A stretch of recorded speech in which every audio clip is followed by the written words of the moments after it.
नमस्कार। Story of दिवेतमाया में आपका फिर से स्वागत है। कहानियों के सफ़र में शिव पूजन सहाय की लिखी एक और नई कहानी, शीर्षक है माता का अंचल।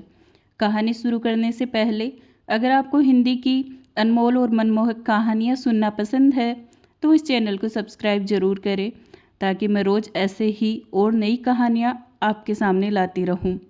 शुरू करते हैं आज की कहानी। कहानी की शुरुआत होती है एक लाइन से। जहाँ लड़कों का संग तहाँ बाजे मृदंग, जहाँ बूढ़ों का संग तहाँ खर्चे का तंग। हमारे पिता तड़के उठकर निबट नहाकर पूजा करने बैठ जाते थे। हम बचपन से ही उनके अंग लग गए थे। माता से केवल दूध पीने तक का नाता था, इसलिए पिता के साथ ही हम भी बाहर की बैठक में ही सोया करते थे। वह अपने साथ ही हमें भी उठाते और साथ ही नहला धुलाकर पूजा पर बिठा लेते। हम बबूत का तिलक लगा देने के लिए उनको दिक करने लगते थे। कुछ हंसकर, कुछ झुंझलाकर और कुछ डांटकर वह हमारे चौड़े लीलार में त्रिपुंड कर देते थे। हमारे लीलार में बबूत खूब खिलती थी, सिर में लंबी लंबी जटाएं थी। बबूत रमाने से हम खासे बम भोला बन जाते थे। पिताजी हमें बड़े प्यार से भोलानाथ कहकर पुकारा करते थे, पर असल में हमारा नाम था तारकेश्वर नाथ। हम भी उनको बाबूजी कहकर पुकारा करते और माता को मैया।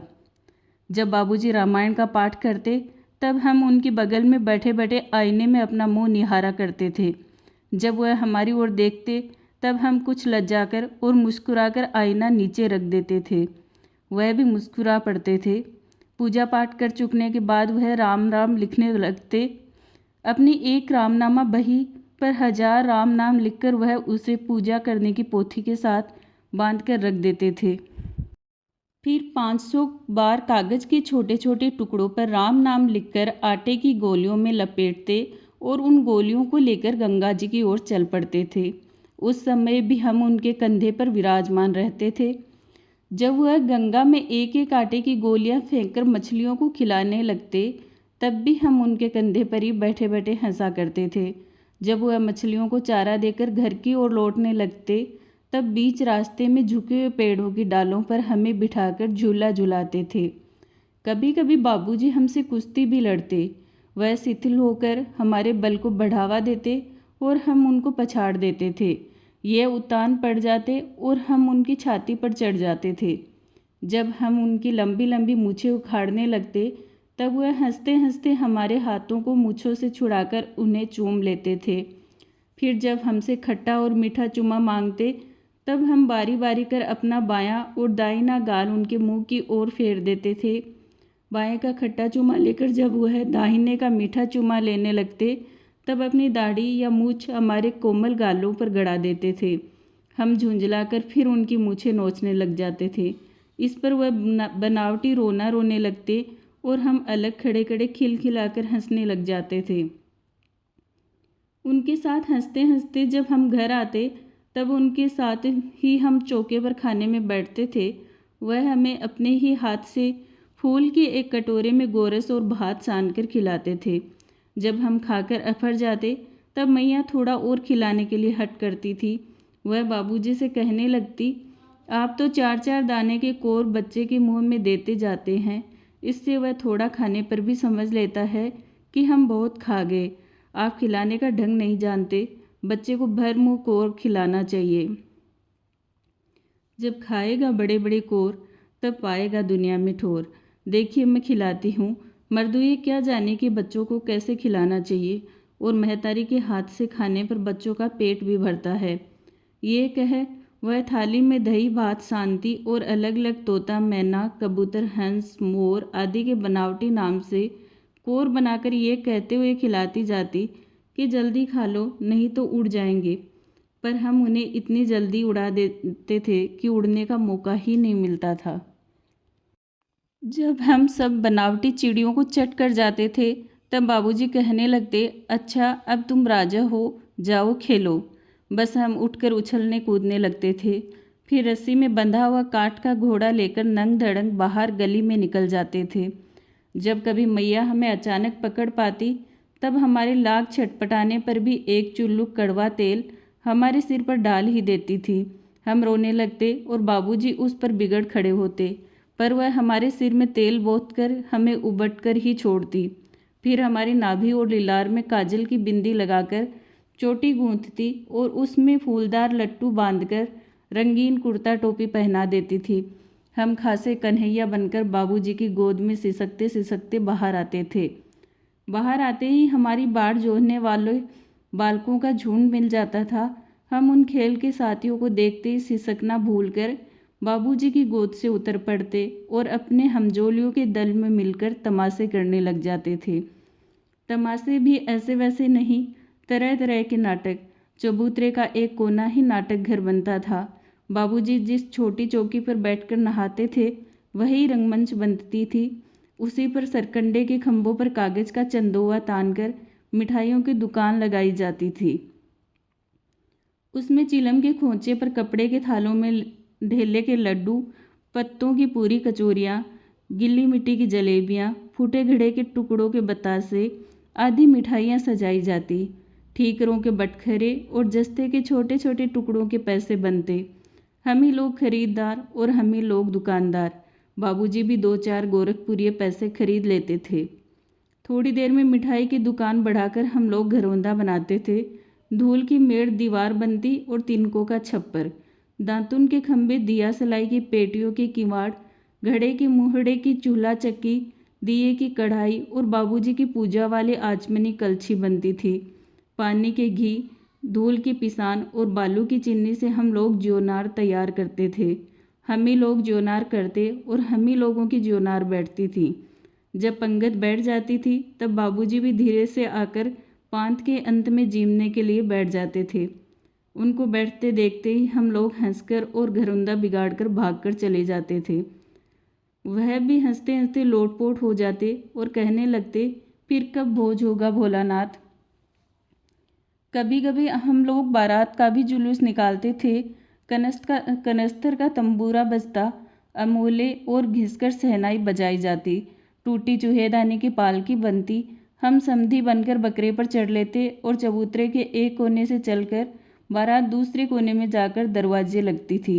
वहाँ काठ की पटरियों से घिरे, गोबर से लिपे, आम और केले की टहनियों से सजाए हुए छोटे आंगन में कुल्हिए का कलसा रखा रहता था। वहीं पहुंचकर बारात फिर लौट आती थी। लौटने के समय खटोली पर लाल ओहार डालकर उसमें दुल्हन को चढ़ा लिया जाता था। लौट आने पर बाबूजी ज्यों ही ओहार उघाड़कर दुल्हनिया का मुख निहारने लगते त्यों ही हम लोग हंसकर भाग जाते। थोड़ी देर बाद फिर लड़कों की मंडली जुट जाती थी। इकट्ठा होते ही राय जमती कि खेती की जाए। बस चबूतरे के छोर पर घिरनी गड़ जाती और उसके नीचे की गली कुआं बन जाती थी।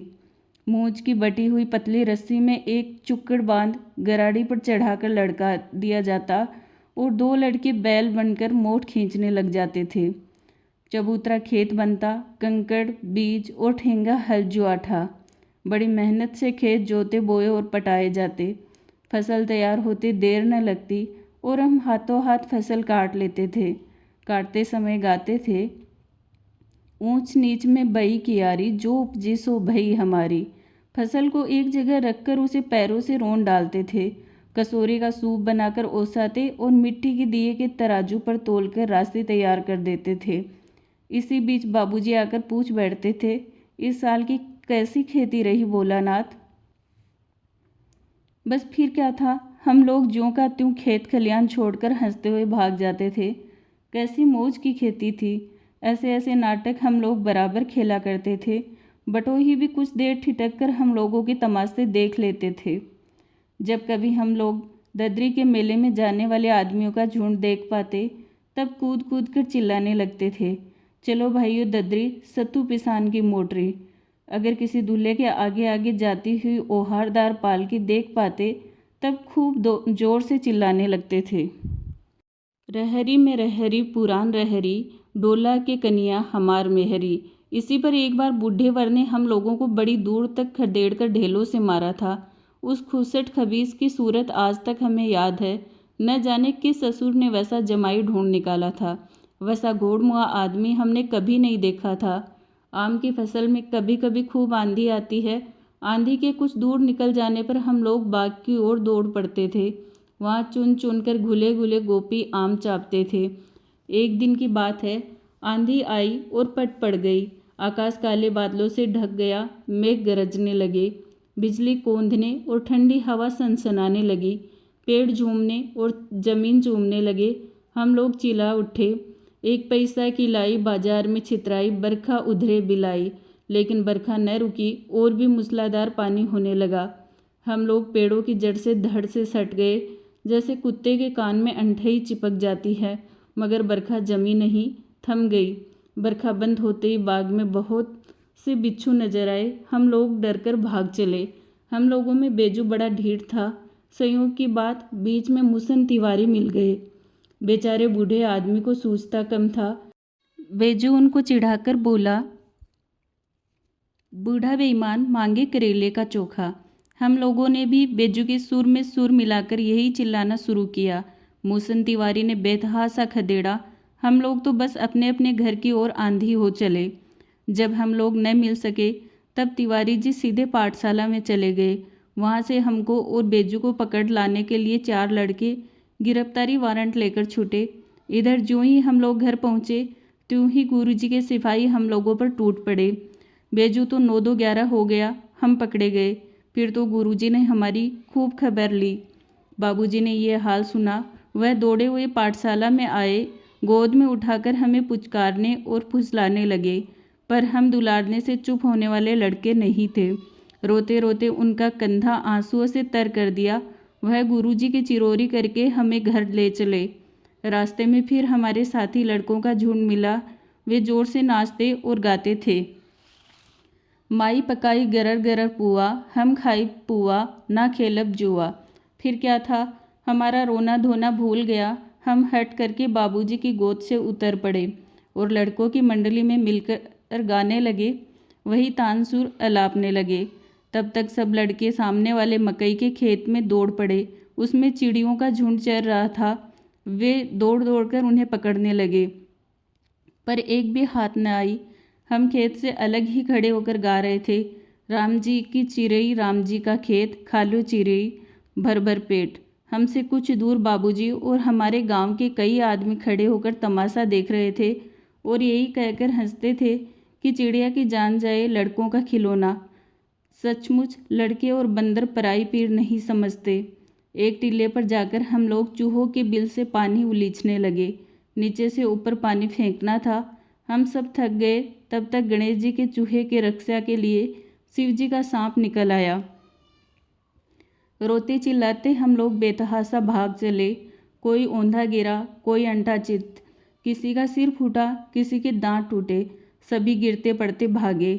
हमारी सारी देह लहूलुहान हो गई। पैरों के तलवे कांटों से छलनी हो गए। हम एक सुर से दौड़े हुए आए और घर में घुस गए। उस समय बाबूजी बैठक के ओसारे में बैठकर हुक्का गुड़गुड़ा रहे थे। उन्होंने हमें बहुत पुकारा, पर उनके अनसुनी करके हम दौड़ते हुए मैया के पास ही चले गए। जाकर उसी की गोद में शरण ली। मैया चावल अमनिया कर रही थी। हम उसी के आंचल में छिप गए।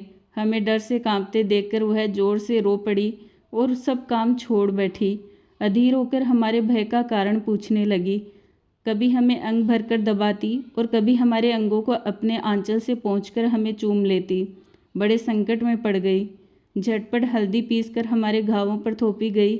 घर में कोहराम मच गया। हम लोग धीमे से साँ कहते हुए मैया के आंचल में लुके चले जाते थे। सारा शरीर थर थर काँप रहा था। रोंगटे खड़े हो गए थे। हम आंखें खोलना चाहते थे, पर वे खुलती न थी। हमारे कांपते हुए ओंठों को मैया बार बार निहार कर रोती और बड़े लाड से हमें गले लगा लेती थी। इसी समय बाबूजी दौड़े आए। आकर झट हमें मैया की गोद से अपनी गोद में लेने लगे, पर हमने मैया के आंचल की प्रेम और शांति के चंदोवे की छाया न छोड़ी। इसी के साथ कहानी समाप्त होती है। अगर कहानी पसंद आई तो लाइक करें और कैसी लगी कमेंट्स में बताएं। कहानियों को लेकर अगर आपका कोई व्यक्तिगत सुझाव हो तो मेरे साथ साझा ज़रूर करें, ताकि मैं आगे उसी पर काम कर सकूं और मेरे लिए थोड़ी सरलता हो सके। मेरी कहानियों को पूरा सुनने के लिए आपका बहुत बहुत धन्यवाद। अगर आपको ये कहानी पसंद आई हो और मेरे साथ आगे बने रहने के लिए इस चैनल को सब्सक्राइब करें, ताकि मुझे मोटिवेशन मिलता रहे और मैं आगे इसी तरह से काम करती रहूं। धन्यवाद। मिलते हैं एक और नई कहानी के साथ, तब तक के लिए अलविदा।